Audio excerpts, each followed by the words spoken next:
Jangan biarkan ada fobia Islam di BUMN.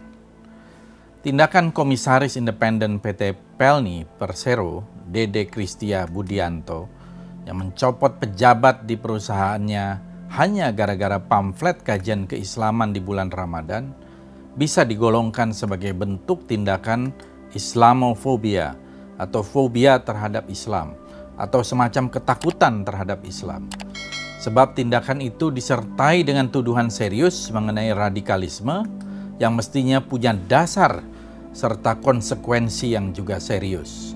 Sayangnya, kita tak melihat dasar dan konsekuensi serius tersebut. Siapa sebenarnya yang dituduh radikal?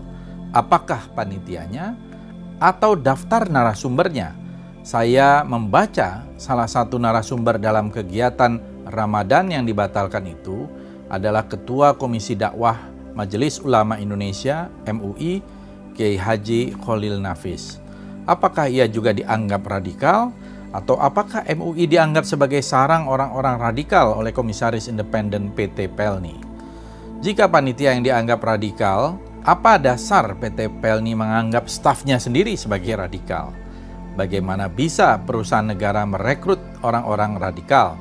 Selanjutnya, kalau memang benar-benar radikal, kenapa tidak diproses hukum? Kalau itu melanggar hukum, kenapa hanya dipindahkan yang membuat orang jadi pertanyaan dasar tuduhan tersebut? Jadi, penyematan stigma radikal tanpa dasar yang jelas adalah wujud nyata dari sikap Islamofobia. Dan sikap ini justru merupakan satu sikap yang diskriminatif. Ironisnya, Islamofobia ini justru terjadi di perusahaan negara yang seharusnya jauh dari intrik dan sentimen politik.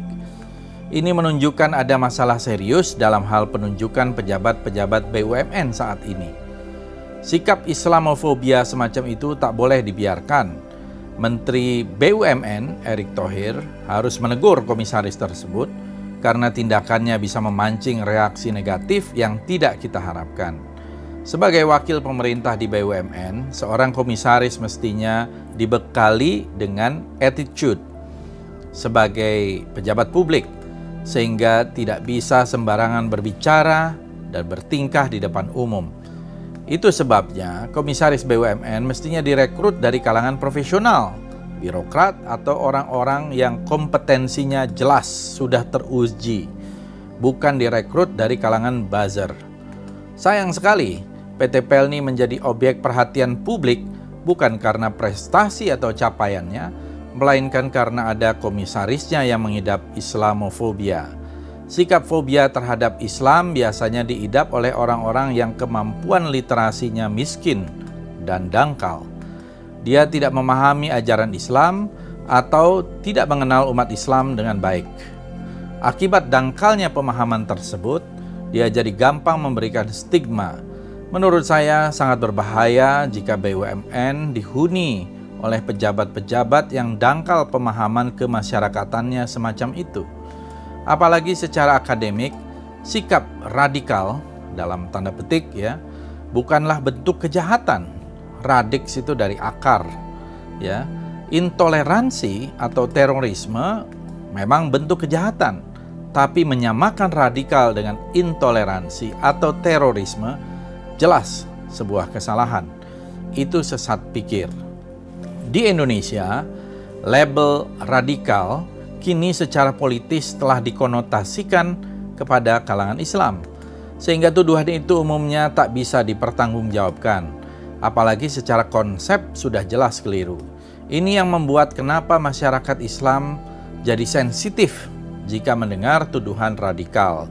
Bahkan ada yang dengan sinis mengatakan radikal-radikul, karena terlalu banyak orang mencap radikal.